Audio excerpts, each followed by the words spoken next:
and they all seem very excited about it, so they'll pass a resolution at Tuesday's meeting on the 27th. Yeah, Heidi and I would definitely. Hopefully. I mean, I don't see why they wouldn't. Yeah, start the relationship building now, and then you got a year or two. Well, you'll know what the resources are Yeah. when you're ready. Sorry, we're ready to start the meeting? How do I log into this? It's got, asking me for a password. The password's on the right of the top bar right here. Oh, So there, I'm and just- that's your password. I'm just not very observant. Thanks, Jim. I learned last month, or earlier this month. Yeah. There we go, that's March 2nd. Thank you. I missed last meeting, so. Well, you guys even got it You keyed did. up for us on the You right. almost voted you off. You know what? If you voted me off the island, that might be not a bad deal. Yeah, you appreciate that, that's why we didn't. Yeah, you liked it, so we could. Yeah. You know, I just got myself off of one this week. I ended up very contrary a little bit out there on my own, and then I started to look around the room, and then I had some reflection afterwards. And so I just called up the lady and said, I'm done. And then You can't do that. she just called me this morning and like, what are you doing? And so then we just had a conversation about the whole This is being recorded, by the way. state. Great. I'm okay with that. We have another, SPV is going to call in at 8:40, so, We need to get going. yeah, I would encourage We've got 2 that. pages of goals and policies to get through, you guys. We have Randy Grant's on the line. Oh, I'm sorry. Hey, Randy. Hello, Ah, there he is. Good morning. good morning. Call the meeting to order. Roll call. You have it? Please. Roll call? Okay. Approve the agenda for the 23rd. Do I hear a motion? So moved. Second? Second, Moved and seconded. All in favor? Aye. Aye. Opposed? Same sign? None. Approval of the March 2nd meeting minutes. Life was here and I move we accept. Second? All approved? Aye. Same sign, no? 0, unanimous. Master plan goals.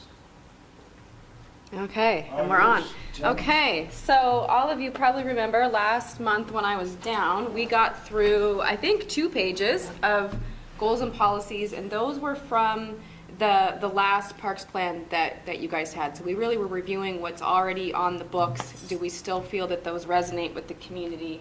And what we're going to do today is we're going to go through the last 2 pages, and these are reflective of the work we've been doing over the last several months and from the survey, etc. So these are essentially draft goals and policies that we can put forth into the new plan. So I know you guys have your computers, but if you want to have these in front of you, just scribble on. That's kind of my style, as you'll see as we do this. I've got my marker. So Randy, you can see the goals and policies on your screen, right? Yes, I've got it up on my screen right now. Okay, great. We're going to start on page 3. Those are the draft new goals and policies. And before we jump right in, I know that I only come down once a month, so I feel like we have to kind of touch base again on kind of what the purpose is before we just jump right in. And this is essentially going to be our last meeting doing this type of work. And the next time I come down, we're going to have a bit of a draft of a plan. And I just wanted to remind everybody of what our essential goal is. And we're putting together a parks plan, and the goals and policies are really the heart of that plan. So this is important work, although it's going to be a little tedious. Goals are really statements about the community's desired future. And sometimes they're ideals that are difficult to obtain, but they really state the desire of where the community wants to lead, where they want to head. So keep that in mind as we're going through this. Objectives are statements about realistic, achievable, and measurable steps toward reaching those goals. And policies are more specific statements or guiding actions that will commit, that will make those objectives achievable. So I know, Randy, I think last time during the meeting, we had some hang up on some of the language. Should it be a goal? Should it be a policy? Yep. And we can talk about that as we actually start writing the plan. I've been looking through a lot of other communities' plans, and there's, it ranges from using the terms goals and policies that we see a lot to objectives, to tasks, to action items. So we can work with that verbiage as we move forward with an actual draft of the plan. So. Understood. Okay. One thing I wanted to do, as we're reading these goals and policies, we don't have an actual vision statement or a mission statement associated with the Parks Plan itself. The larger comprehensive plan has that, but we didn't go through that exercise as a committee. And so what I did, I read through the goals and policies that were already on the books, and I kind of pulled out what seemed to be some core values. And I want to make sure that as we read the new goals and policies, that we're really hitting the core values that this committee sees are important for parks. So what I saw was environmental protection. I saw equity.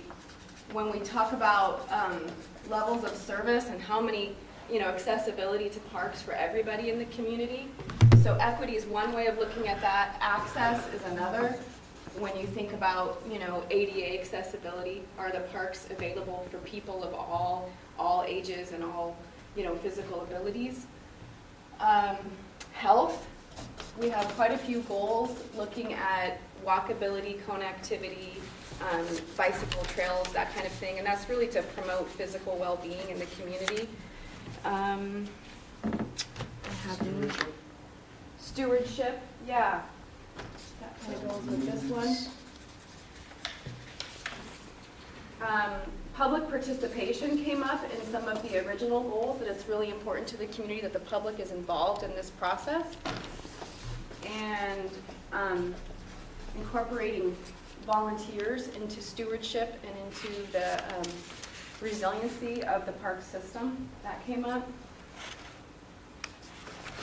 And lastly, some of the original goals and policies were really related to facility integrity, looking at operations costs and maintenance costs and that kind of thing, and just the quality of the amenities that are in the facility.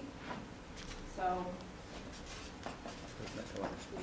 do you think I've left anything out in terms of core values? You can read my writing. So just for my own personal thinking, and I probably missed this, so how many years are we futuring? We're looking out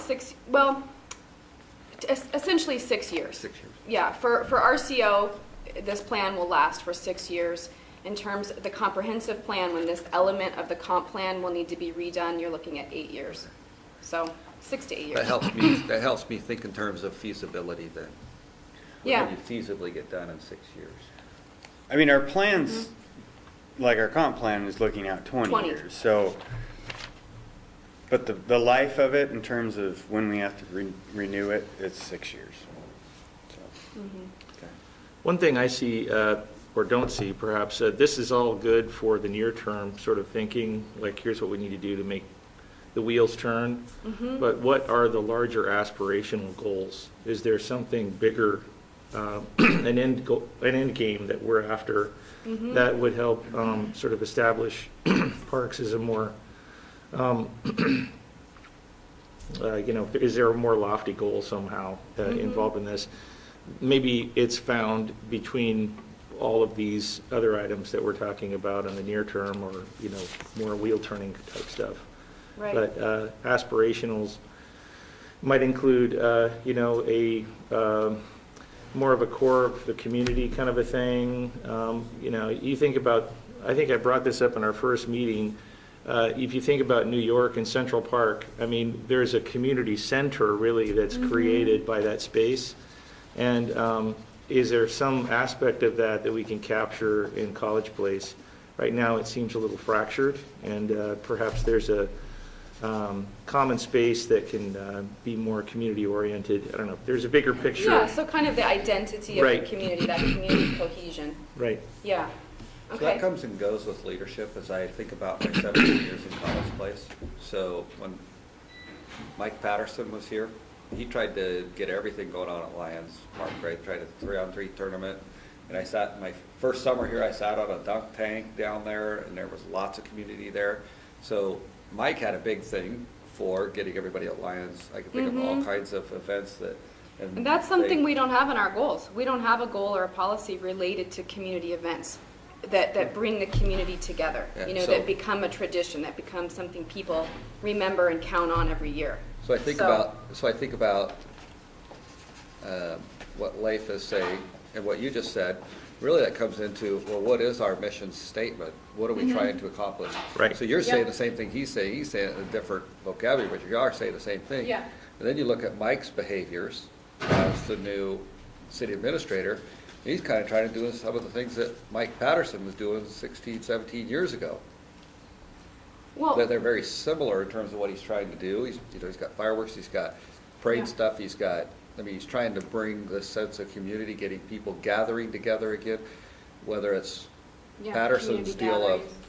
parks and dunk tanks and 3-on-3 tournaments and activities, or parades, fireworks, it's still gathering of the community. And you that got- came out a lot in the survey, that's something that people really enjoy about living in a smaller town, is you know your neighbors, you have that sense of community, so that is part of the identity here, but we don't have a specific goal to keep that at the heart and center of, you know, the Parks and Recreation Plan. It just seems like that what we're doing today is really giving us a solid foundation. And then I think, community events, they happen, by plan, but also by interest and need. And those kind of morph out over time. So that goes back into your vision and mission, but your foundation is setting here. Yeah, and we do have a couple of goals related to tourism, economic development. Community events are kind of an example of that, so it might be a goal that is kind of nested under that. So as we haven't spent a whole meeting on mission and vision planning, because whenever I come down, we only have, 40 minutes or so, and that alone can take half of a day. But as we go through this exercise today, if you think of keywords that come up for you that would be appropriate for a vision or mission statement, just let me know, and I'll start jotting them down, and I can draft together, a vision or a mission statement to review at the next meeting. If I was to articulate more thoroughly what I'm thinking here about this, I would point to the 4th of July event at Pioneer Park as a sort of identity thing that happens within Walla Walla that in some way I wish we could capture here. And it would probably be wise for us as a Parks Board to think about times when Walla Walla is not doing things like that, to create events that identify College Place. When In you a talk about unique way. a community event, or you talk to a community member, they think about, the fill in the blank, event that happened at Lions Park or whatever it is. So that would be the sort of thing that I'm thinking, if we could come up with a way. It's going to draw attention to the facilities that we have. It'll create additional interest in keeping it up and supporting things that, we want to do in order to make sure, it works. Getting Okay. community participation, I think, is key. Yeah. Well, I've got that down. I will add that because we really don't have a core policy related to community gatherings and events, and I'm hearing that is a core value that came up in the survey as well. So. I just wanted to have you keep in mind that we do have an Economic Development, Tourism, and Events Commission, and they are working on events related to community gathering and things like that. So, So that could keep be in mind that just because you guys aren't necessarily Right. concentrating on that, it is being worked on, because there's a commission that is So how do we- devoted Who's to that. on that board? Huh? Sorry, go Open up ahead. a whole nother can of Yeah, who's Well, on that I'm just board? gonna put that down, Lisa. That's a really good point. That that this committee can work in partnership with the Economic Development Committee. That would be there needs awesome. to be some I can cross give you guys that communication there. information I would like that. At another time, so we don't. Yeah.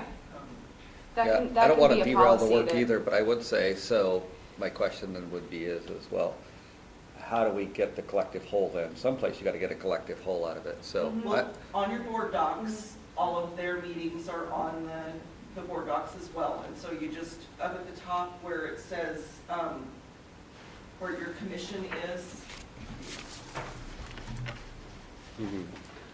So go back to this Are they working on a tab right set here of kind of goals or? and see right They here have a where it says whole- Parks Board. If you Mike do that drop and down that arrow. group put together a whole document.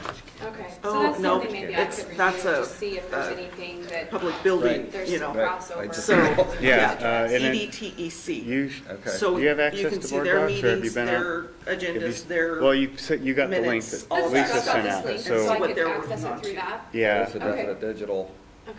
opportunity. So if you there. select the Economic Development Committee, or even the last Planning Commission, I attached the plan for that. Oh, for okay, the oh, Planning great, Commission. okay, I'll look that up. So I'll look at some of their documents and see if there's some crossover for us, and if nothing else, we'll have a policy that states that this committee needs to be consistent with the goals and efforts of the Economic Development Council and vice versa.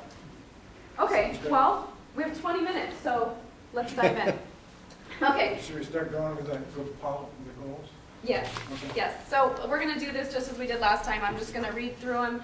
If, you have a comment, I'll write it down on here. We can make amendments, we can cross things out. This is really a participatory process here. Okay, so the first goal, page 3, support a healthy community in which everyone has access to community resources and services. So this is touching on that core value of access and equity and health. So underneath, kind of nested under that goal, we have a policy to locate small parks, which we've identified and defined as 5 to 10 acres, in conjunction with new subdivisions and as opportunities arise in those areas of the city that may not be immediately accessible to community parks, ensuring that the city level of service standards are met. So this is, Just a word change, yep, so it's not confusion. yeah, it's a pretty Community rambly parks sentence. are actually a standard size of a park. 10 to 20 acres is a community park. Right, the community So park is that- our 10 to 20, so, So immediately accessible to parks, to Mhm. city parks, whatever, just don't use the word community though, yeah, that's a good point. Okay, so we don't confuse. yeah. And we'll have a separate section in the plan where it has a park classification list, and it'll define all of those terms. But you're right, in this, we're talking about small parks. So, 3 words. And that'd be neighborhood parks, just so, Mm-hmm, it would. in the profession, that's how it's referred to. Okay, So essentially, if I heard you right, we're keying on the word healthy, access, and equity. So our policies, we have 4 policies, and we should address all 3 of those things fairly well in those policies, right? that would be So- ideal. We have other goals that might hit on those same core values. But I'm just saying that the policy for that goal, Yes, if our keywords are health, access, and equity, you said, it seems those to be. 4 with- policies should be, address that. So Yeah. the first one we just talked about is an access, right? Yes, Okay. yes. I'm just trying to categorize it in my head somehow. That's great, that's great. The next policy, non-motorized trails should be developed as multi-use trails to accommodate a variety of users, including pedestrians and bicyclists.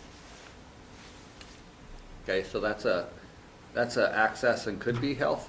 Mm-hmm, and an And equity equity? thing, right? That So it the does all 3? trails are not limited to one type of user. Okay, so that does all 3. Yeah. Okay, explore opportunities for acquiring parkland on the west side of town to provide additional recreational opportunities. Maybe there should be a comment there. Recreational opportunities, access, and improving the city's parks level of service standard for all College Place residents. So this is touching on when I brought that level of service map, and we really identified there's a huge gap in parkland on the west side of town. And so this is touching on access and equity. That's almost a statement for the NCO. which is good, Okay, 'cause that's money, yeah, RCO. yeah. Yeah, exactly. All new park facilities and park renovations should include installation of bike racks. This came up out of a survey, that it was identified that the parks don't all I don't know why provide. that's a policy though, and. Well, you could look at it more like an That's- action item if you don't want to use the word Yeah. policy. I would That prefer that's a that. task. And I, to be honest, as a person that's maintained and operated parks all my life, bike racks don't get used. I don't, People ride their bikes to where they're going, and then they dump them. yeah. They lay them on the ground. I Stand next to a tree. It's kind of an interesting, the public thinks they want bike racks. Reality is, in real life, they're not used very much. What was the nature of the interaction you got on the So on survey? the survey, we had a list of amenities that you could, vote Yeah. for that you'd like to Exactly. see in a park. And bike racks Was one of them. received quite a few votes. And it just came up when I did the site visit that not all the parks have them. Well, it may be that focusing on the bike rack itself is a misinterpretation. It may be that infrastructure support for bicycles is important to people, whether it culminates in bicycle racks or access by curb cuts or whatever it is, so people can get in and out and do what they want with their bikes. Mm-hmm. A lot of older people that take the test, and I put myself in that, I survey, still think in that terms. But if you watch kids today, Yeah. it doesn't happen. I- The only time it does really work well is at university settings with buildings, and Well, yeah. they're actually means by which to protect the life. I think of how we use our bicycles, and we transport our kids using bikes, we get around using bikes, and when we go to Lions Park, really the most helpful thing for us is that there's a concrete pad right next to the park benches, where there's a spot you can put your kickstand on, so your bike can be right next to you when you're sitting right there next to How the... safe this community is. You guys know that, right? You know what? In Spokane, we have bike racks. Yeah. They're locked. Yeah, this is sweet. It's an example of everybody here feels pretty safe, Yeah. right? With their stuff. I would say that the fact that it's so specific, it's not a policy because it's very specific. And then Yeah. to the stewardship conversation, this was my thoughts when I was reading it, so I'm just going to reiterate what Jim said. You're going to put in a lot of energy and money for something that's going to have little benefit. So we look at cost to benefit, it's Yep. not there. Yep. So Okay, great. that This was is my exactly thought when I why we're read the going same through this, thing. is- Unless it's a bike rack you can crawl on or something. And Right, double that's could be a double, toy double purpose. Right. Or if you want to move it and make sure no homeless people put a camp right there, you can double purpose it. So how about we have an action What item community was that in? They were that's, using the bike or, racks as a... or a Didn't see policy that that. says, that the community will support bicycle infrastructure within College Place Park System with some examples. You know, Right. that it could be the curb cutout, it could be bike racks, but in general, it is a core value of College Place that bicycle infrastructure is supported because you're promoting I would the be healthy totally in lifestyle. favor of something like that. And it's a Okay. less specific, more general. I think it fits at the policy Yeah. level a lot better. Yeah, I mean, the community could benefit from bike racks on College Avenue where there's, like in front of the post office or other businesses. So you actually have a spot to, Right. you're encouraged to ride your bike and lock it up. Yeah, Right. it's not in the park though. Yeah, well, and everybody's using these new line bikes, they Yeah. won't need ramps, Well, right? that's 'Cause true, they have right? Yeah. these- there you go. so, okay, well, good. Next goal, establish and maintain a shared vision with the College Place School District for serving the College Place community. Policy, the city and school district should meet periodically to discuss matters of mutual interest and concerns and to coordinate parks planning and development activities. I would say joint planning. Because discuss matters there's of- many things a school can do that will make it easier for them to allow public access for that school and off hours. That's the go both ways side of this. Okay, Like putting up gates Yeah. at gyms, so you're cordoning off classrooms. Legalism's really getting in the way of this right now, just in the school world. Legalism's just out of control in this whole thing because, I'll just leave it there. We don't have enough time for me to go into that, but just remember that legalism's getting in the way of that. Okay. Okay. In the way of This- what? The Joint use. joint use? Just, yeah. Okay. Well, one thing that's missing We'll have from to this, see how we can change that. one thing that's missing here is, yeah, the school district, but what about the non-public resources? I'm thinking of like the university, Rogers School. I mean, it goes beyond what the school district itself is doing. So you'd like to expand this statement to include not just the College Place School Well, District, but we've also discussed- we've like dis- institution of higher education or something like that? Right, we've discussed the idea that there's common use happening right now on facilities that aren't controlled by the city or by Right. the school district. And if we're opening conversations with school districts and those resources, that we should be thinking in terms of Rogers and, I would say, I would agree with Leif. You want to call it educational institutions or whatever, Uh-huh. because you have 4 of them, right? You have yeah. three or 4 of them, depending on how you want to break it up, but Mm-hmm. you have or you could do 2, private system, public system. Yeah. But all 3 of them are education. Right, Okay, we'll expand that. And you'd have a Good better way. conversation if the city facilitated all of us in the same spot at the same time. It'd be a really cool conversation. That Yeah. would be. I like that. yeah, Put a gold star on your chart. At least how you keep track of that. Right. oh yay. Way to Who go. knows Friday if we get morning, it's away not with even that. 9. I think it makes sense to broaden it, but you're trying to get all the like-minded entities Yeah. Yeah. to participate. And since it's such a heavy part of this community, education, Yeah. Okay, great. and also, which is interesting too, then would be, are you going to bring in Liberty Christian? But that's actually the church that owns that facility, I guess, so they're just renting that facility. That wouldn't probably count. I don't know. They can be under that umbrella if we put public and private. Are there facilities being used regularly by the members of the public, off hours? I haven't really seen over there at those times. I mean, I'm more familiar with what's over on this side of the highway. Yeah. But All right, let's certainly, move on. if conversations get started with some of those Yes. interests, maybe, Yep. they can come to the table and we can explore that. So we'll expand the next policy to, the city and the school district should continue to explore mutually beneficial strategies for the shared use of joint use of facilities. We can expand that as well beyond the school district to also say public and private educational institutions. And then there's a typo in that. Yeah, I see Yeah, that. she cut it. Okay, you got it. Okay, goal, create and leverage economic development opportunities for local park systems. So we kept that pretty broad. Yep. Underneath that goal, this is where I was seeing perhaps that policy related to community events and gatherings, that could be an economic development tool. The policies we have now, explore the development and land acquisition opportunities for the development of a large sports complex to host regional and local recreational events, drawing residents and visitors to College Place. That's come up in a lot of our conversations when we're thinking really, down the road, that it would be wonderful to have a regional big sports complex somewhere here in College Place.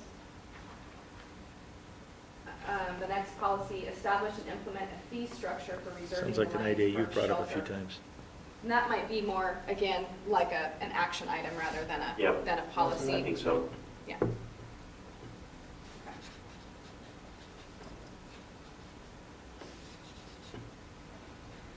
Okay, goal, look for ways to reduce costs and improve efficiencies associated with park maintenance and management. So this is getting at that core value of facility integrity And stewardship? and stewardship. Yeah, and stewardship. Minimize the development of pocket parks less than 5 acres unless a neighborhood association, nonprofit organization, or volunteer group is deemed responsible for the maintenance.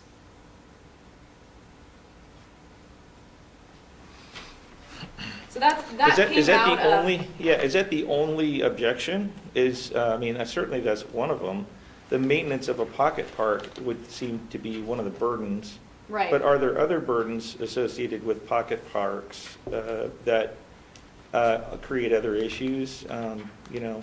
Are you feeling like it's I not am not- appropriately nested under that goal? Because Well, it's more okay, than just I- a fiscal issue? I remember bringing up the idea that, for me personally, pocket parks are not attractive because they have a very small use profile, and to me, they seem like a maintenance suck.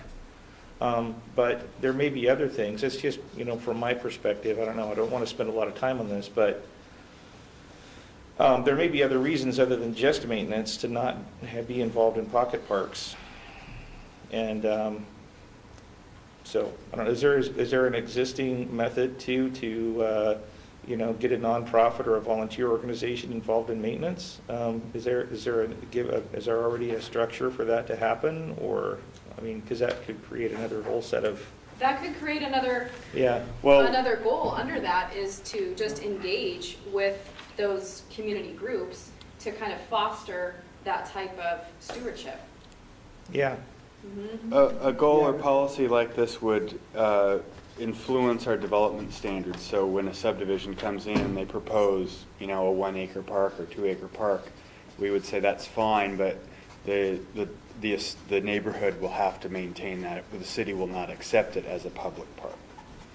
It's kind of like street width. If the street isn't a certain width that the city approves on, you can still put it in, but it's the neighborhood association's responsible to care and keep that street. When it gets a Brown Street sign versus a Green Street sign. Right. Sorry. Taking the flip. Yeah, I guess I would say, after that, the next page, yeah, non-motorized trails is good, so we don't mention.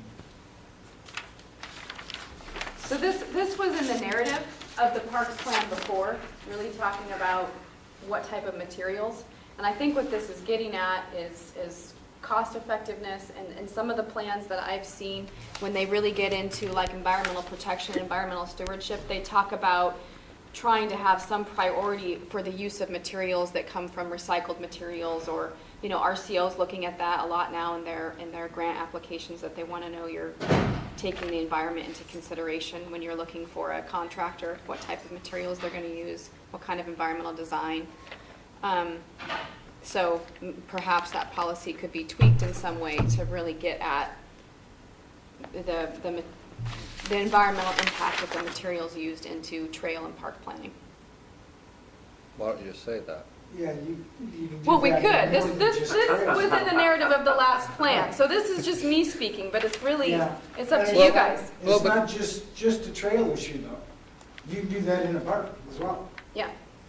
So So my comment and thought when I was reading this is that you have 3 policies that don't really get at the goal.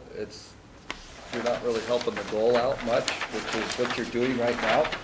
So my other piece is, well, why don't you say what you mean then? So if that's what's meant, then you probably want to say that and hope that people don't have to guess what it really means. So it's really narrow. The 3 that you have on there, if you're going to look at reducing costs and improve efficiencies, you're going to have to talk about the whole design. consideration of environmental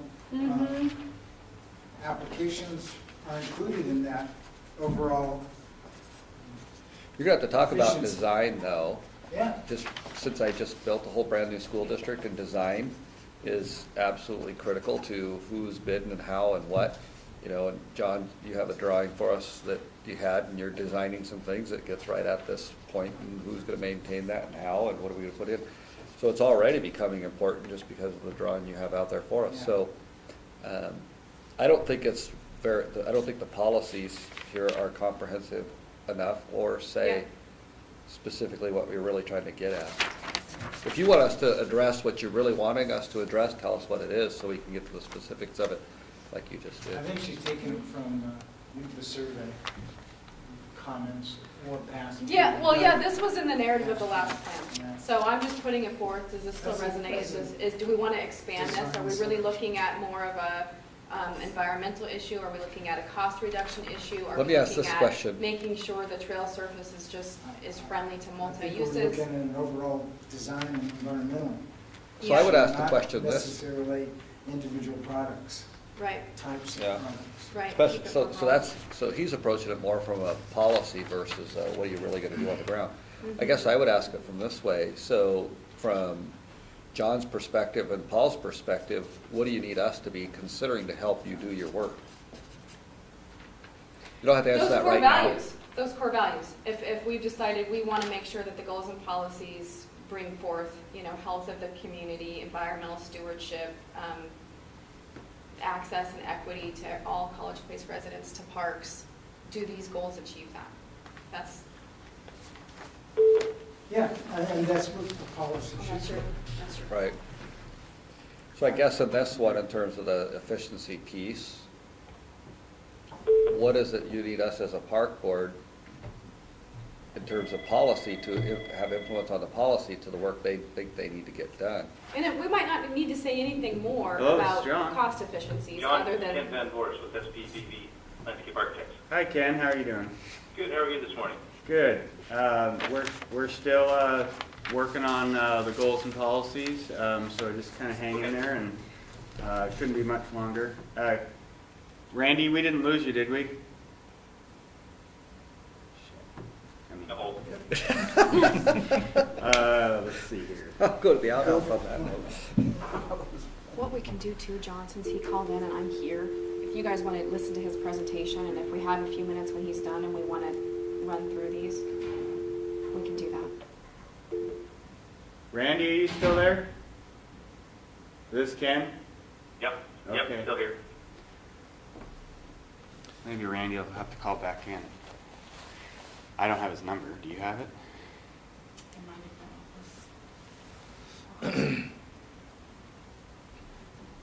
Just love technology. Yeah, there's too many buttons on this thing. Jim, Never fails. maybe it's just Yeah.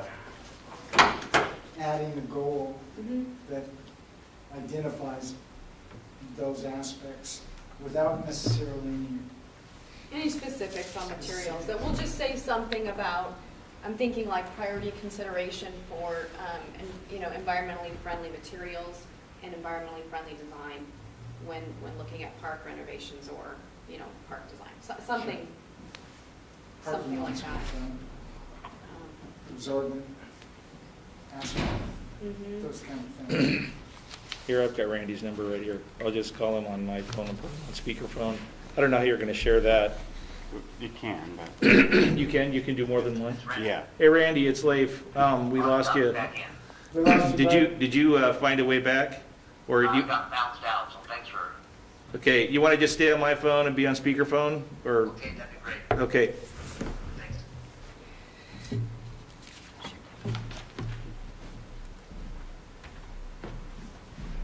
So Randy, just so you know, I think what we just decided to do on the two policies underneath, there's a total of 3. Underneath the goal, look for ways to reduce costs and maintenance. We're going to create another goal that just establishes environmental friendly design and materials be used in development of parks, something like that. And not have the specific crushed aggregate or the pet bag dispensers in that policy. Those Did you are finish pretty- up, or do you want to? If you want to go ahead and let him do his presentation, Specific and then if there's time, in origin. we, since I'm here, we can go on. You understand me, Randy? Let's carry on. Really? You Yeah. fine? Okay, great. So let's go. Thanks, Jen. Okay, so we're gonna keep cruising through these. Goal, explore opportunities for recreational programming and or potential for a shared use agreement with the City of Walla Walla Parks and Rec, College Place Schools, and the Adventist Educational System. So that one's a little more all-encompassing like we talked about before, but this is related to recreational programming, which has come up a lot in our conversations and certainly came up in the survey. But this was seen as a more feasible way for the city to pull it off. Any objections or comments? No? You want to add the university in there or not? Well, that's the Adventist college system. Yeah, I see So, all Okay. those yeah. Okay. same. So policy here, explore the feasibility of establishing youth recreational programs in College Place during the summer months. So it was seen that, creating an entire recreational program, youth and adult, for the city was just maybe beyond feasible, but perhaps focusing in on just youth recreation during the summer when there was a gap identified by the community in the survey that they want more opportunities for kiddos during the summer months or school breaks. So this is just really exploring the feasibility. Yeah, the next policy actually is an action item under the first policy. Okay?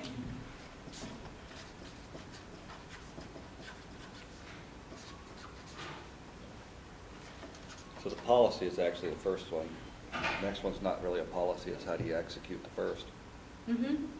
So it's Okay. really not a policy. And I guess I wouldn't leave out adult programming, but what I would say is adult events would need to be self-supporting. So like explore the feasibility of a fee structure for adult programming? Yep. Okay? Something to that effect. City of Walla Walla, City of Boise, City of Juneau, the three places that came. Our policy was, it takes a community to raise a child, so we're going to have Mm-hmm. youth programs subsidized to a certain extent. I use the 50% category. Adult programs are 100% self-supporting. So that means you're not eliminating them, you're just saying, if it's going to happen, it's going to happen under their own dollar. Is there a definition for what qualifies for adult versus kids? I mean, there may be some crossover. You have a good canoeing program, that could be a problem. Yeah, it's 18 Okay.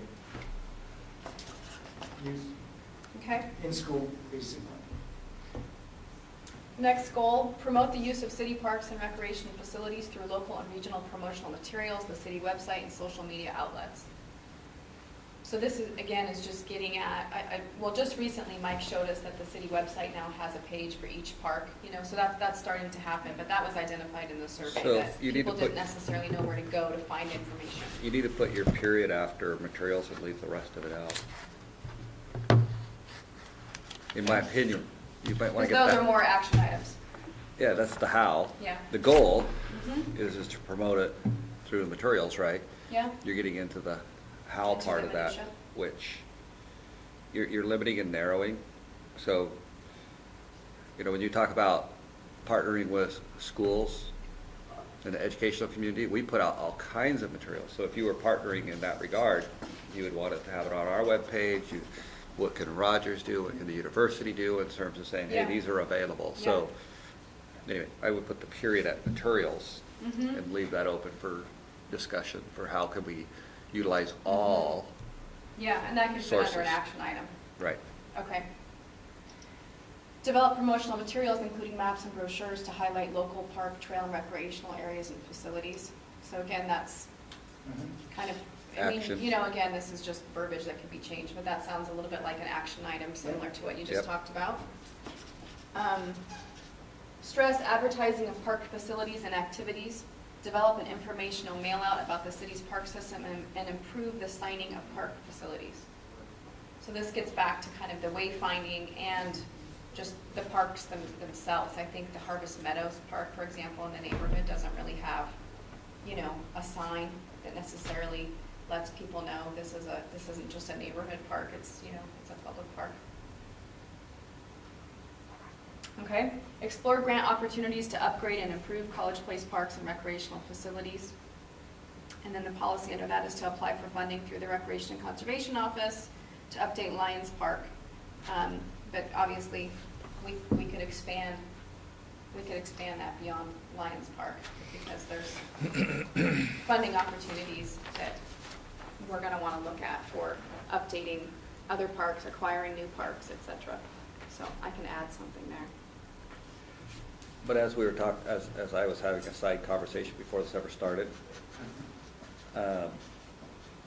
when you talk about stewardship, maintaining staff, so you can go out a grant and how much of your sold you got to give away to get the money to do it, and then you got requirements to maintain that Yeah. grant.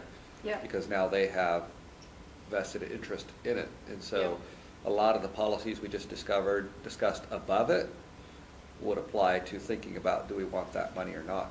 Mm-hmm. Yeah, when you're looking at just That makes sense what I just said? Grant money's not free. Exactly.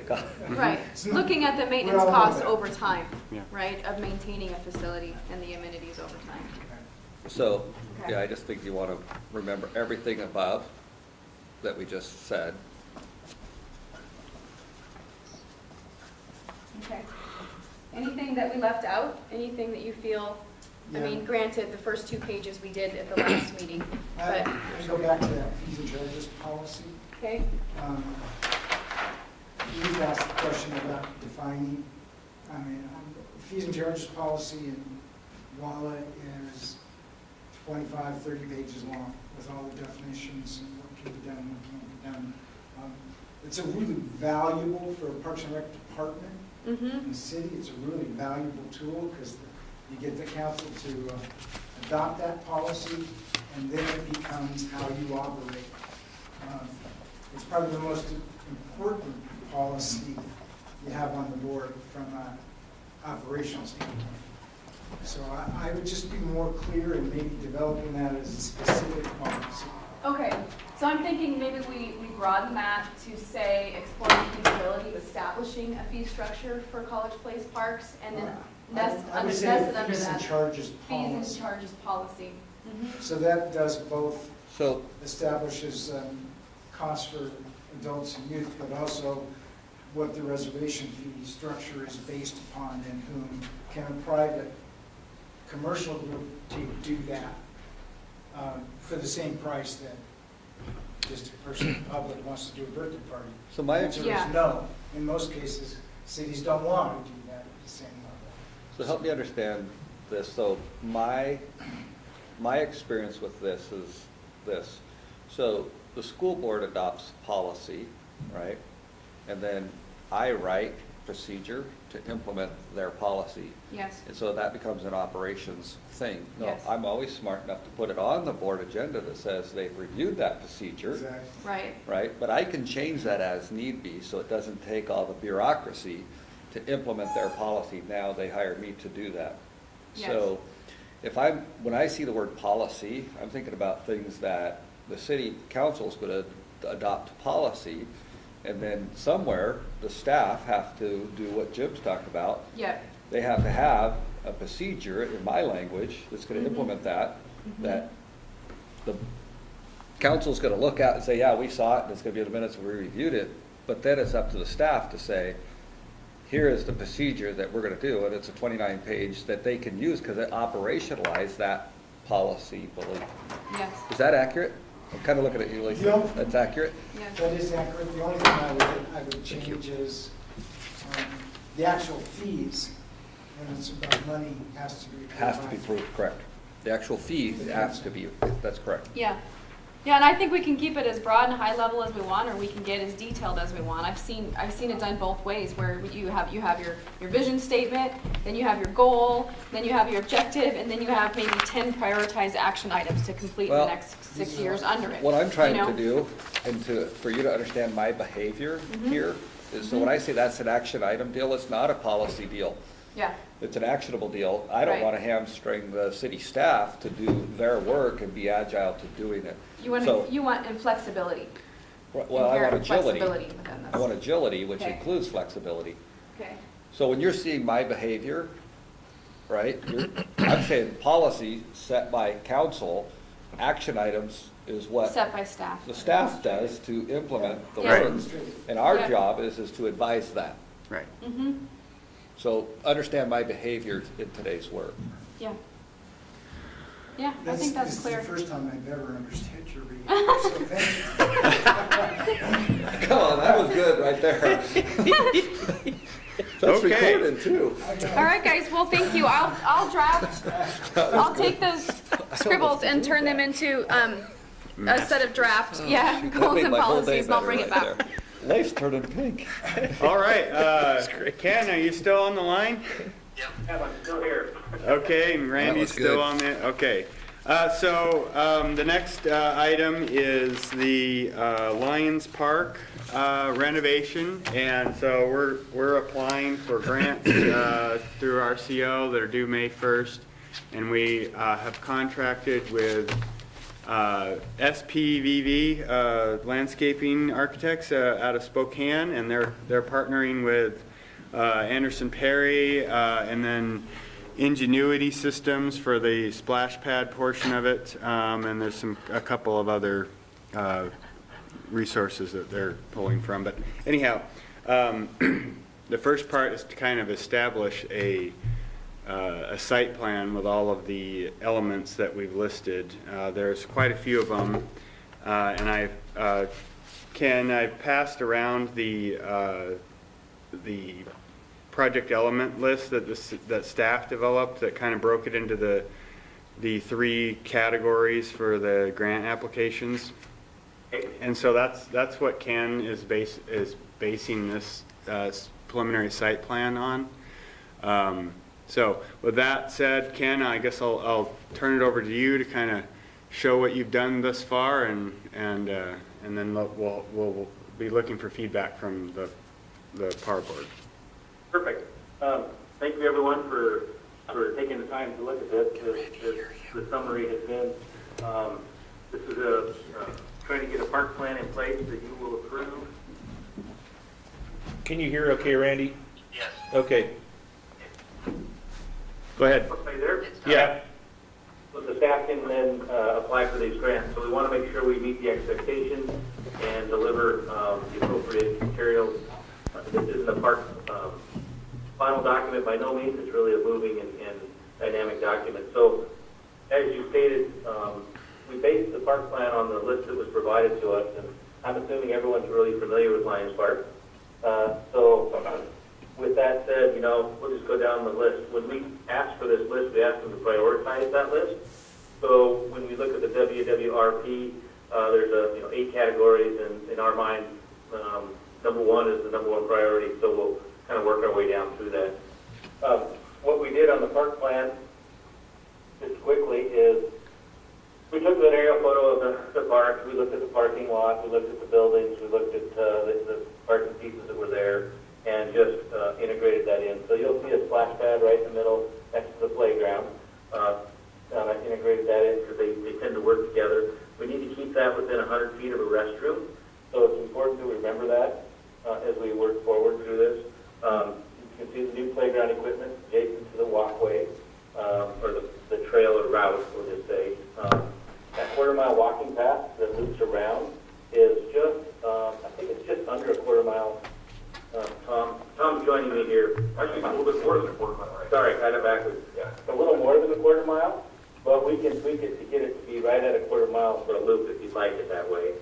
But again, that's how we integrated it in around the perimeter of the park. We see an ADA restroom, or one of our questions to you guys is, as we work into this, we noted that there's an existing restroom as part of the Lions building, but I'm assuming it's not open to the public on your operating hours. That's where my question to you is that a good assumption or a bad assumption? And then why would we introduce another one if that isn't open? So, the restrooms are on the south end of that building, and they are not ADA accessible, and the building dates back to the 60s or 70s, early 70s. okay, so we want the ADA to be independent of that, or will we upgrade those? That's kind of a question. We will not upgrade those. We don't know what the fate is of that building, so we're not. Got it. Yeah. So that was one of my other questions is, what do they use the building for? Yeah, the community can rent it out. The Lions Club still meets there. It's a community building. It's a community building, essentially, yeah. Got it, okay. That explains a few things.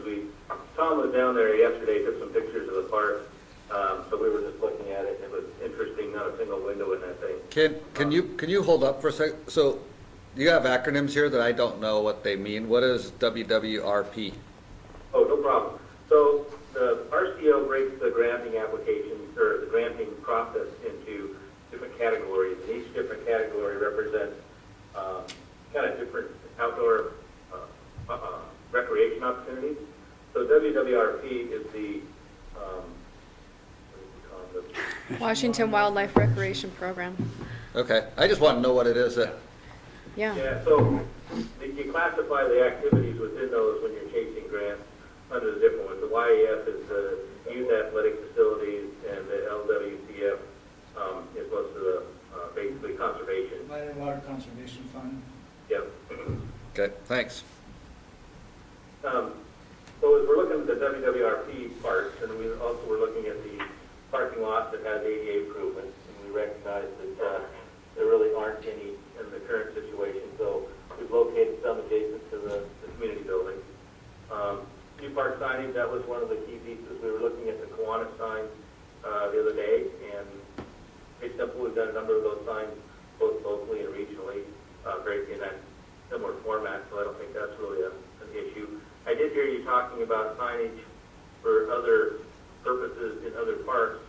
Sometimes it's nice to make that very consistent so that it represents the city well and or your park system. So my question, we can look into this more, but is that a desire?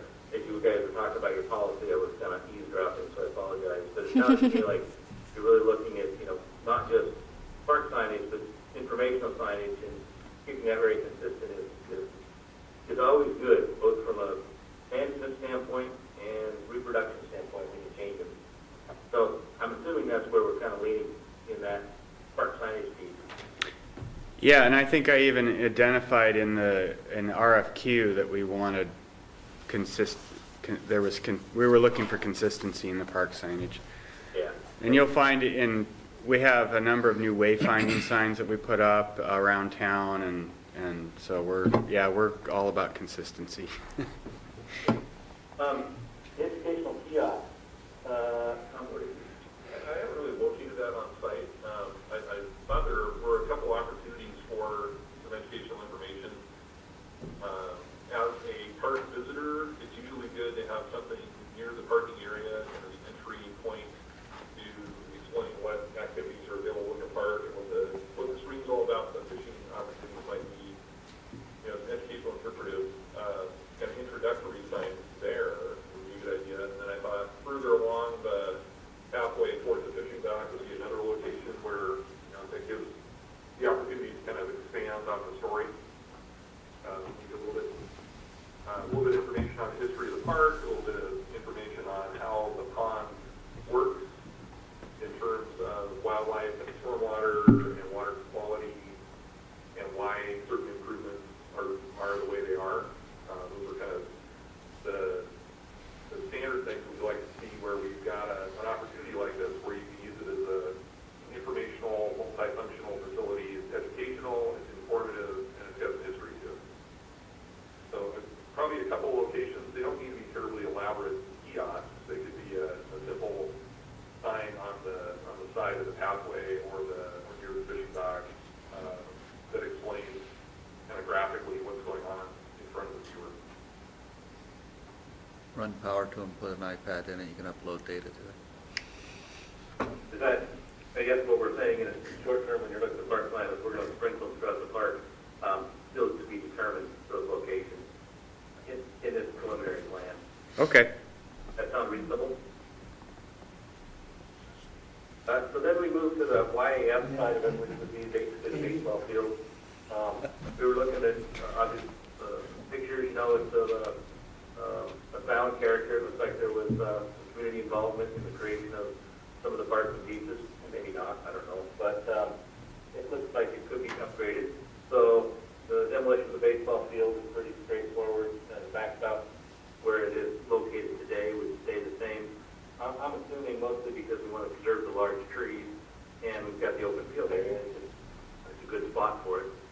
Unless the orientation is, if people aren't using it, then we would want to find out, why is it not being programmed, or is we orient it differently because it's, just challenging with the sun angles. So when you say backstop, in the creation of the backstop, well, there's an existing one there, so we're assuming we would remove that one under the new park plan and introduce a new one. I think you want to think about how you're going to protect those houses from foul balls. We would look at putting in a foul ball catch fence. Yeah. Okay. Essentially. We're having to do that on many other projects right now, schools and park projects. Yep. Okay. And this is stuff, again, the orientation of that or its actual location could be slightly, modify their turn, but that's what we need feedback on from you. Turn, we can do it with catch nets, or we can reorient it, the other direction. It's a question of when you're thinking of your park, how much you're going to program that, or is it just a neighborhood park, it's a pickup game, those kinds of things. So you let us know your thoughts, and then we can come up with recommendations for those constraints, foul ball. I think it's pretty heavily programmed, isn't it? Boy, it'd be news to me. It's used as a practice Yeah. baseball facility in the summertime, probably from now until July. After that, soccer's the prominent sport locally. Little League would only use it as an area for their teams to practice. They play all their games at a specific site called Pacific Little League site on Vets. So I don't see this as a hugely structured major league field, Little League field. It's just a good backstop, maybe some side fencing through the dirt infield, and that's it. I noticed you said you're going to skin it. I'm showing skinned. It says in the notes it's gonna be skinned. Grass and field. It's really set up more for baseball rather than softball. Well, It's skinned, either way. as soon as you say skinned, you're talking softball. Skinned is not a Right, baseball fully term. skinned, it would be softball. And that's the question we have for you. Who's the user, and what would you prefer? From a maintenance standpoint, since this isn't a scheduled game site, I would do it all skinned. It's a lot easier to maintain Yep. long-term. So, again, that represents more leaning towards the softball side, but if that's, You can still play baseball on it Well, it depends, as a practice, how much are we supposed to debate this during your presentation? yeah. as much as you'd like. Well, we're already 5 minutes after when we were supposed to be here, but what do we want to do? I obviously have all kinds of thoughts to say about this, but I happen to be a big softball guy, so. And then I So would, what we don't need to know kind of the infinite detail on it. What we're looking for after we kind of walk through these is just make sure we've captured the parts and pieces that you want, and that as we present the information and prepare it, it represents the needs of the community. Yeah. Key piece here is obviously to have a good submission to RCO, and one of the key elements to RCO is not just great graphics and a nice presentation, but it's to really state that this is it's a needed element. so and it's- I would say this then. I would say you want to take this and run it down that policy list that we just talked about. And you might come up with some different answers than you have. And so we're taking it in isolation, and that probably isn't going to pencil real well. So the quality of that field, like Jim said, if you look at what it's currently being utilized for, then you look to your cost to benefit ratio, and you might come up with that. If you start saying, well, we're going to put it through this over here, and can it become part of the economics of what we're trying to do and get more people utilizing it, more people in the park, then, well, maybe spending some more money to reimagine that comes in. So that's why I said, how much do we want to debate that based on the policy conversation we just had, because this is a major beginning point. So I'll quit there. No, that's good information, and that's exactly why we want to have the conversation before we get too far down the road and assume certain elements. Yeah. So right now, let's just leave it as a ball field. We won't identify it one way or the other. We will ask that you do clarify that. If you like the arrangement of the park pieces, the elements that we have now, then we'll request that in a little more detail so that we can prepare the information, again, as you see it, as your system plans on using it. I'll just continue on down to the remaining parts and pieces. But one of the questions I have is, if it's a practice field, do we then need the bleachers and the concession stands that are there today? No, And again, I just go back to your policy, but if you could just identify that, maybe give us that information in the next, week or so? Yeah, that's great. So let me help. That'd be great. Let me help with that. Or how you plan on using it? So Jim just gave you a no. I will second his no. Again, I spent a lot of time at ball fields. So Jim's answer of no is accurate, so how you design people's ability to spread a blanket, bring lawn chairs, to have visibility around it now becomes important. So his answer is accurate, but now the design, right, Jim, becomes, how do I watch that and get the most people around it? And you're gonna save a bundle of money, but you just want to design, how do I see that safely?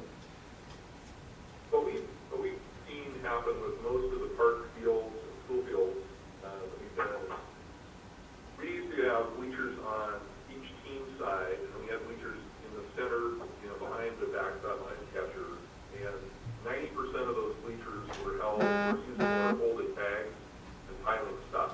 They weren't spectator bleachers. So I agree. Skaters wanted to end up further out on the baseline, beyond the players' benches, somewhere along the first and third baseline on their team side. So that's where we kind of get into the longer sideline fences and the ball catch fences to protect the spectator. But they're bringing their folding chair, they're bringing their cooler, which is great for us because we don't have to make the capital investment of concrete slabs and $10,000 Yeah, per unit. people love sitting on little hills, so you want to create little mountains. So in our school district, that's what we did. We created little hills and people spread their blankets out and they watch the game on it and they make it a big family event. Right. So I would agree with that. I would agree with Jim. Now, the other place where I would cause you to consider though, depending on what you want to do in this park, do you want a concession stand somewhere in this park? Does it have to be connected to that ball field? No. But I wouldn't necessarily say you don't want one, but depending on how you utilize the park, maybe you do. I don't know the answer to that. Something new in our current culture that we didn't have 20 years ago, and that's food trucks. And we're seeing a lot of the food trucks show up for tournaments, and they're showing up for practices and special events. Yeah. And you've got a great spot, nearby the existing concession stand. If you wanted to put a slab there and have a concession trailer or a concession stand, pop-up tent kind of thing show up, or a pancake feed or some sort of tournament or something like that. Yeah, I agree. I just say we shouldn't blow over that so fast to at least have a conversation to do or don't we? And the answer might very well be, again, the investment to use isn't there, but let's not blow past it too If I fast. could add to that, we need to talk to the Public Works Director to find out what our maintenance shed needs are out there. I don't know where they store their equipment right now. They may utilize that existing facility. So a lot of times the concessions are combined with a maintenance shed, and they're actually quote unquote maintenance sheds. We're going to with a turn big those old window. outhouses into the maintenance shed and put the new one in there. Yeah. Well, Because yeah. we heard from RCO too, that RCO doesn't fund concession stands, but they'll fund maintenance sheds. With big The windows. bathrooms, turn the bathrooms into the maintenance shed. Yeah, I mean, we need to figure that out. Right, Jim? If we want a concession stand, we'll combine it with a maintenance shed. Sure. Perfect. We don't have time literally today, but we want you to just have that conversation and then inform us as we prepare the next step in the documentation, on your decision. So then once we'll work through the baseball field again. If the orientation of that is acceptable, then we have the soccer, the open field play areas. You can see that there is the blue line. So there's plenty of room for open space, unless you tell us we got to have 8 soccer tournaments, then we might have some issues. And the skinned infield maybe needs to be considered. But we're again just addressing that multi-use open space area. Does that look like it fits your needs?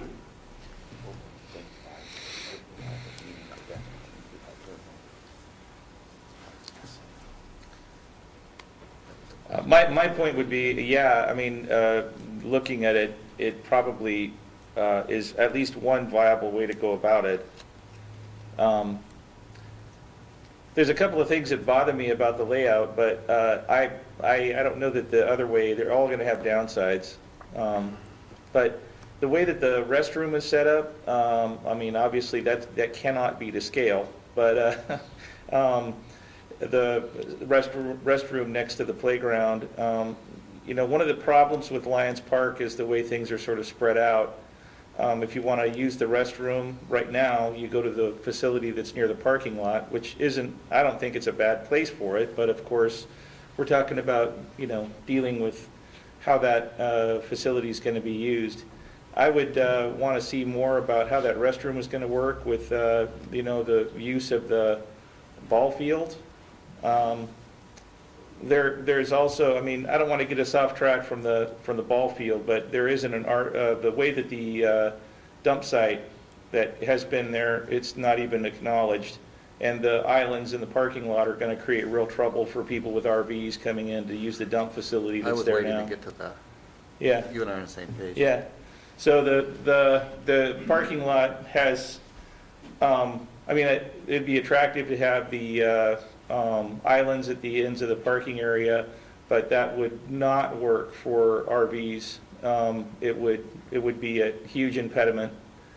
And if the goal is to deal with the dump site there, the parking area needs to be reconfigured so that that can be accommodated. No problem. That's in the north parking lot. But my And typically question, are you're- you eliminating it? Because it's not on No, there. this is, they don't know that Okay. facility Oh, exists, so. All I right. thought you were eliminating it was No. my question. Yes, we are, no.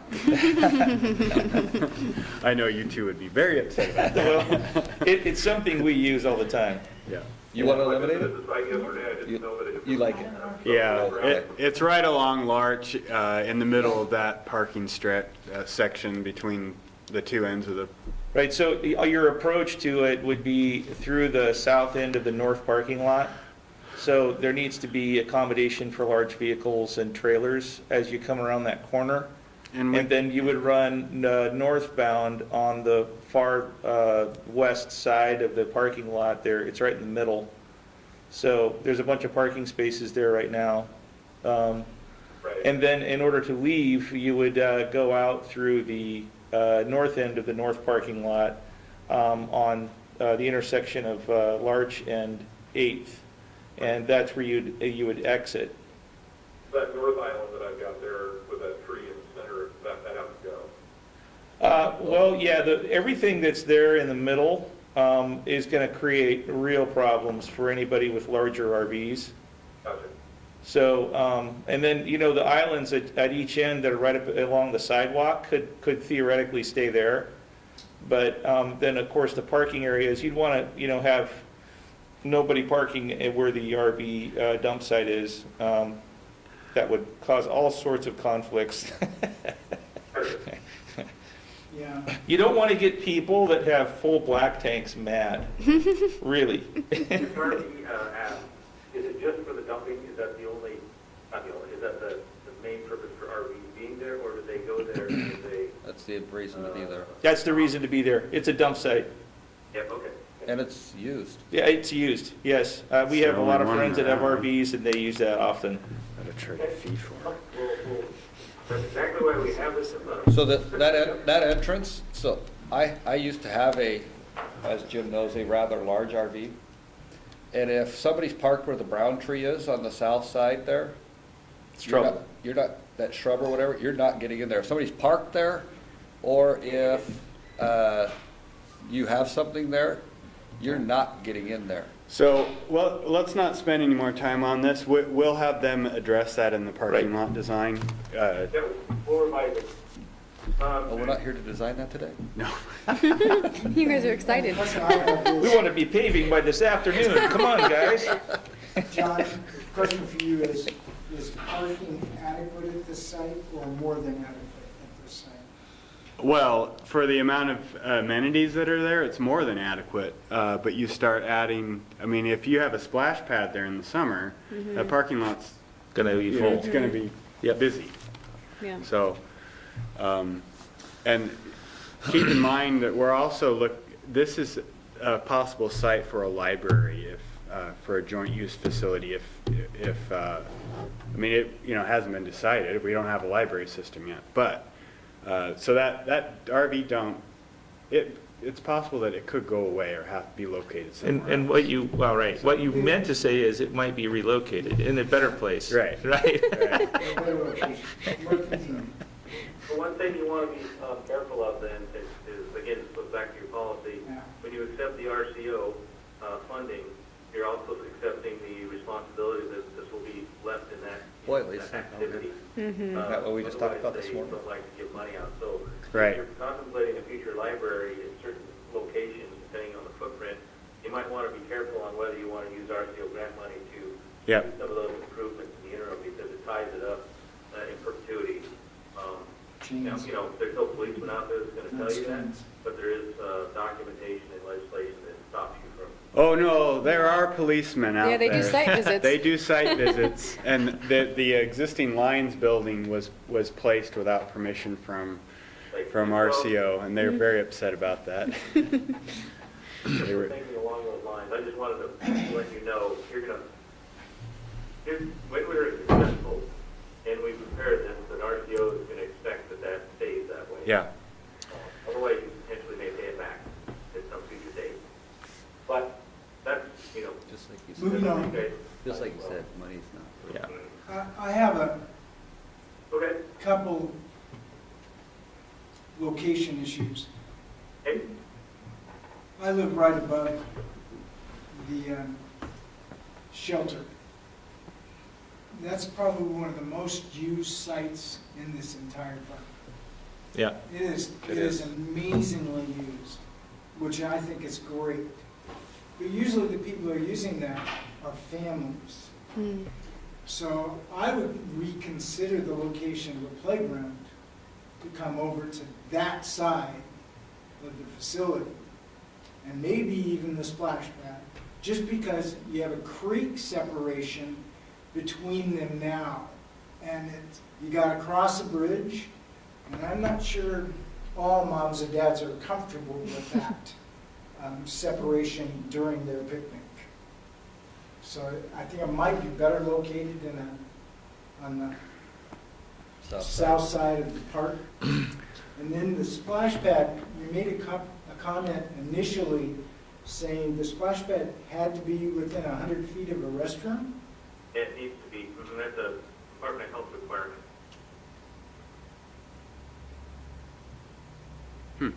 Okay. Doesn't mean we couldn't combine, Are you sure about that? yep, yes. I'll double check again, but I know we ran into it on another project, and our partner on the Rotary industry just put one in the wall, it's not. described that to me the other day. Yeah. That's what they do, so I'm pretty confident about that, but we'll double check for sure. Okay, yeah, I just put one in Walla Walla and it didn't have to be within 100 feet of the restroom. The advantage is it's a good place to put your controls for your splash pad. Exactly, yeah. That's a huge advantage, but it doesn't have to be. At least we didn't put it within 100 feet of Hi, the buddy. restroom. So don't tell them who told you that, because I don't want to vacuum permit fail that system that was put in 3 years ago, I guess, 3 years ago. And the restroom is pretty small, so I don't think that's a realistic size on your Scale. the scale. The Yeah. reason, it looks like it's about half the size it should be. That restroom should be identical to the size of the one you guys have up in Kiwanis Park.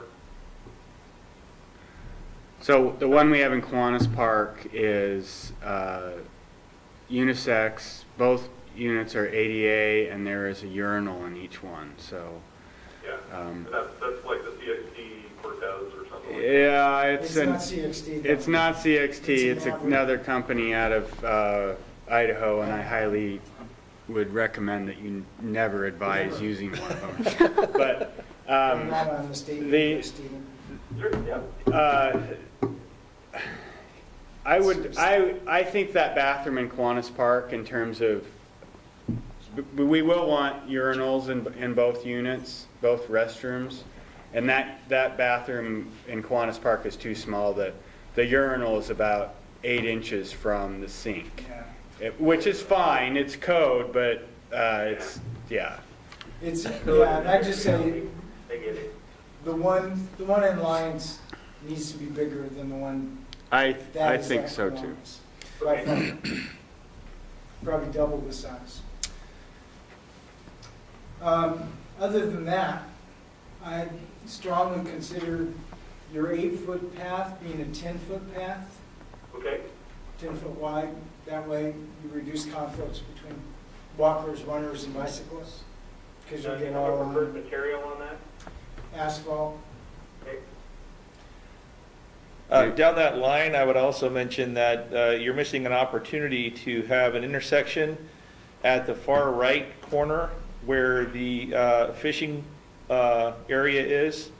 And you could have an alternate route around the south side of the pond. Yeah.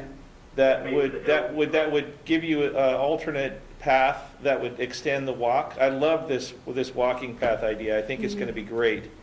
But you're missing an opportunity by not taking it around the south side of the dock if people want to.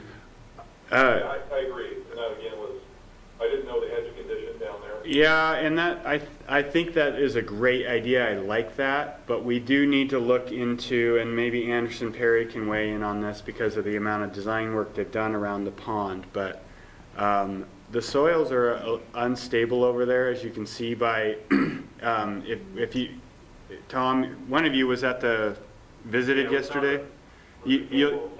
Yeah, the concrete pathway around there has settled dramatically, and we don't exactly know how that's all going to be fixed, but I like the idea of a walkway around there, but whether it's feasible or not and cost effective is Sure, and that's the next step, Yeah. look at this and then evaluate costs, and if we decide we're too costly, we'll pare it back, or if it's not enough, the nice thing is, we're doing it on paper, but it's not idling. Right. So then that goes into the next thing, the LWCF category, which, again, we work with Anderson Perry. They've got their documents to about 30%, is what I'm understanding. So they're reviewing the ideas, and of course, number one priority in that line item is the pond dredging. Clearing it out, getting it deep enough. My understanding now, I think the goal here, and correct me if we're mistaken, is we want to have fish reintroduced so that the Lions Club can still do their fishing component. That's kind of one of the key elements. Is that a true statement or not? Is that a desire? from the staff standpoint, yes. I mean, that's, Yeah. Keep that goal. And then the pond separation from the creek, they're going to analyze, or they've already done that, a lot of it. I've asked them to take a look at, we're going to dig into their 30% document. Obviously, we're going to price out today's values, but I've asked them to look into some other grant opportunities, and primarily with ecology and or fish and wildlife, and they've already started that and had some conversations. But ecology is probably the next other grant opportunity that's out there for stormwater. But as Mike and I were talking, it's kind of an odd one because we're taking stormwater out of the pond and putting it back into the creek, and that's kind of usually opposite of what ecology likes. But let us get more information and detail on that. But I just wanted to let you know we're having that conversation as we go forward. ADA fishing platform for the annual fishing derby, so that's just which we totally recognize. Ken, may I interrupt you for a minute, please? Yep. John, we're going to lose our quorum in a minute. oh, So is there any action we need to take before Tim has to leave? no, there's no action on this. Got it. Go ahead, Ken. Okay, no, that's good. And then it's item number 4 in there, you see the removal of the point source pollutant into the pond. Again, that's what we were just kind of talking about. Removal of the weir in the creek. So they've identified a solution and or process in that, but we just need to clarify that. And then the Garrison Creek critical area buffer. In our minds, what that means is we want to separate the lawn areas from the creek so it's not right up to the edge of it. And we will show that, and they've shown that in those documents. That's still a desire. Well, it all comes down to resources, really.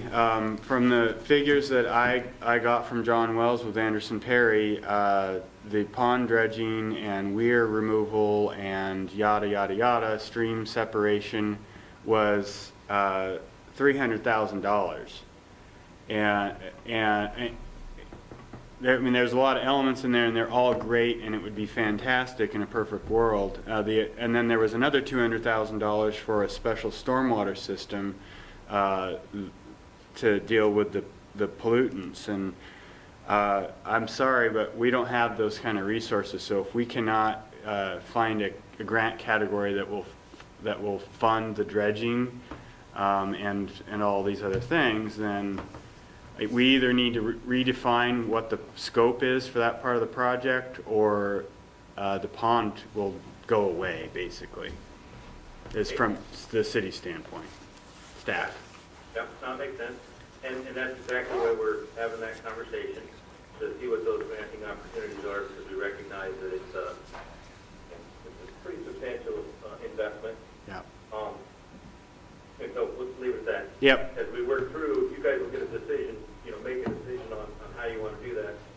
But that helps us understand, our emphasis to detail early on, where we need to emphasize that detail for the grant application.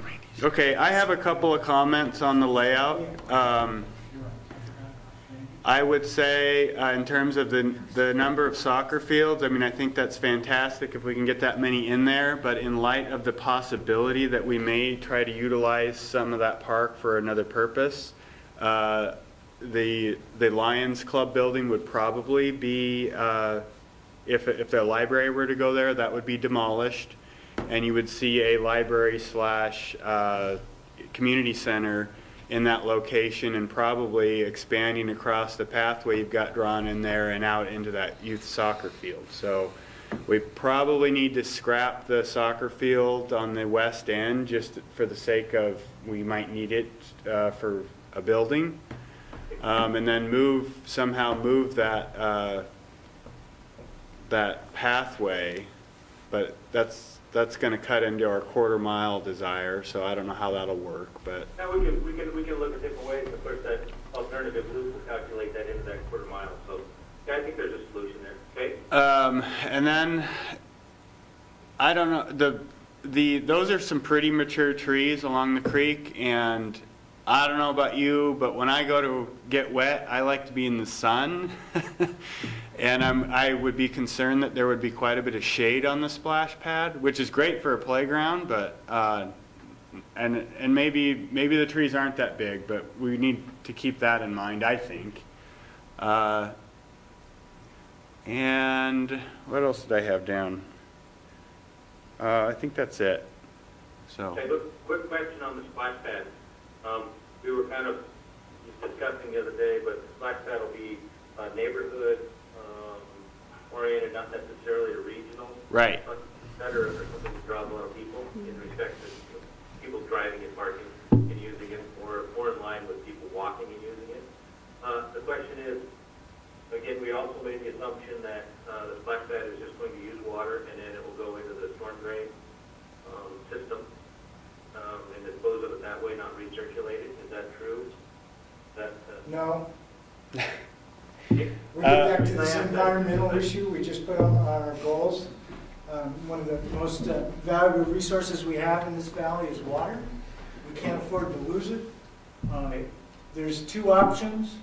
One is to treat it, and the other one is to catch it, contain it, and use it as irrigation water. There's cost-wise and maintenance-wise, all those things involved. Probably overall, from an environmental standpoint, it's much better to do the latter, which is to capture it, hook it into your irrigation system, and allow that water to get two valuable uses. One to get wet from the kids, the next one to irrigate the parkland. So I would not recommend the Public Works Department and the city administrator have weighed in on this, and I think the direction we have given you was to go with a system that did not recycle the water. But I think that I agree with, wouldn't disagree with what Jim just said, but we also have to consider the available funds to get this park project completed. So I think we need to know the cost before we really make a decision on that. So is that something you can provide us with? And the long-term cost, but there are long-term costs associated with systems that recycle water as well as, so. We'll get that delta, the Yep. difference between them, because there is a significant difference between that approach, and that's why we want to make sure we get clarification on it. So we'll get that to you in the next review, and then you can decide, how you want to tailor that. We also need to this is where we'll need to get the grant agent, your grant officer involved, asking them, does this fit within this category, does it move over that category, is there, do they fund these? So we'll want to have that question, asked, information from them. So there's a couple of steps along the way, but that's why we're having a conversation, which is perfect. I think that's what we have as far as the prioritized list and our understanding of the grant application. I do want to make sure we understand your expectations. In my mind, we're providing our services to prepare and assist with information for the grant application, and that you as the agent will be doing somebody will be doing the actual application and the presentation to the RCO. Is that true? Yes, yeah. And like I said, just want to make sure we're all on board with this. And in that, we'll be providing estimated costs for what grants or opportunities there are. And that's kind of the end of this one, this stage of the work. And then, of course, once we're successful and you get the grant, then we'll move forward with whatever that represents.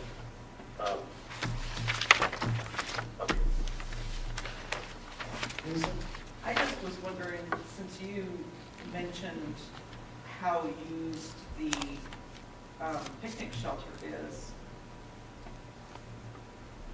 why not add an additional picnic shelter on the other side of the creek?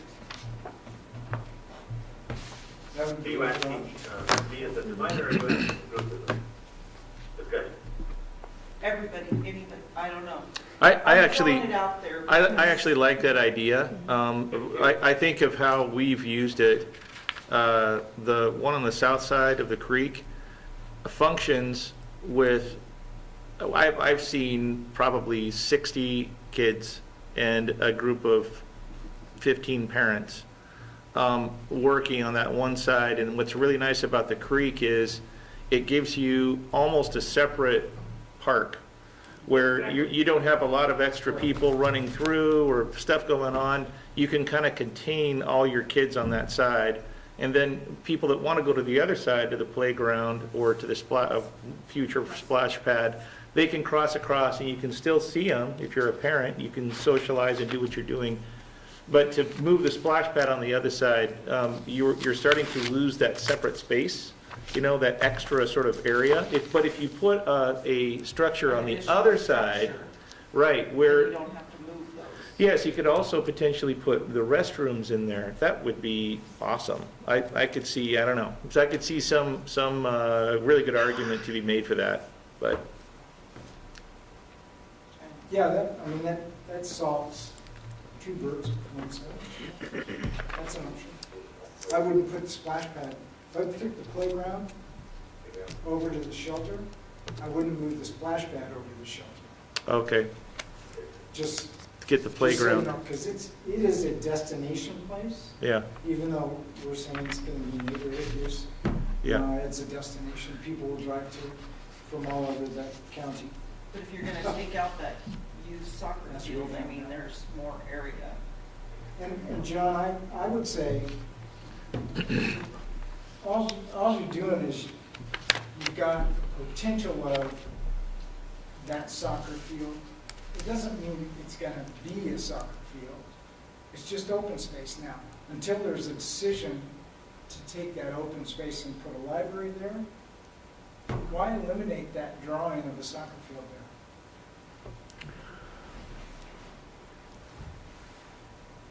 Well, I guess my assumption is that there would be some improvements made to that part of the park to accommodate a soccer field there. I mean, it is relatively level. Just grass.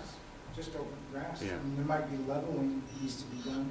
You have to do new irrigation system according to the bottom line on this anyway. So you're probably talking about killing most of the turf to begin with.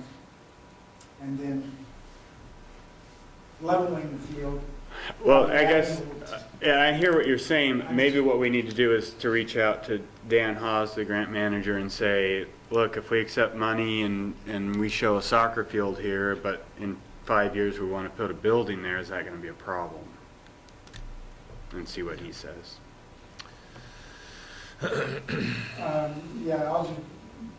That that's, will be a we question might on take the drawing off then for that reason alone. We can still Leave- make sure leave that it it's open. smooth Still and use level. it that way. Yeah. Yeah. You guys have a feeling of how big that library would be? I mean, is it a central library? Is it kind of a satellite library? I mean, It would be our primary library. It would be a central library for a city of 10,000, and I have no idea how big that would need to be. how much I mean, we could come up with a box that represents X square feet, but really, exactly. If we just put a computer there with Google on it, we could use the size of the restroom that's showing currently, the one right next to the splash pad. That'd be perfect. Yeah. Sorry. All right, well, we'll take the information and we'll revise this thing to try to capture what you told us. And then what I'd like to do is, maybe early next week or next week sometime, either represent it to the staff or however you Yeah. want to do that. Just make sure we capture it and then we'll move into preparation of the illustration. Yeah, that's great. Tuesday would be, I think, the earliest. Mike Rizzatello's out and Paul Hartwig is out. I think Paul's back Monday, but I want to have both of those staff people participate in our next conversation. So let's coordinate something for Tuesday. Okay, that sounds good. Well, I appreciate your time and look forward to working on the next step. Great, yeah, thank you for calling in. Appreciate it. Thank you, very informative. Okay, Randy, you there? Yeah, I am. I wish I was more there though. I'm having to get snippets. Did you go to Not sleep? enough today. Still forked. Well, Is there any actions we need to take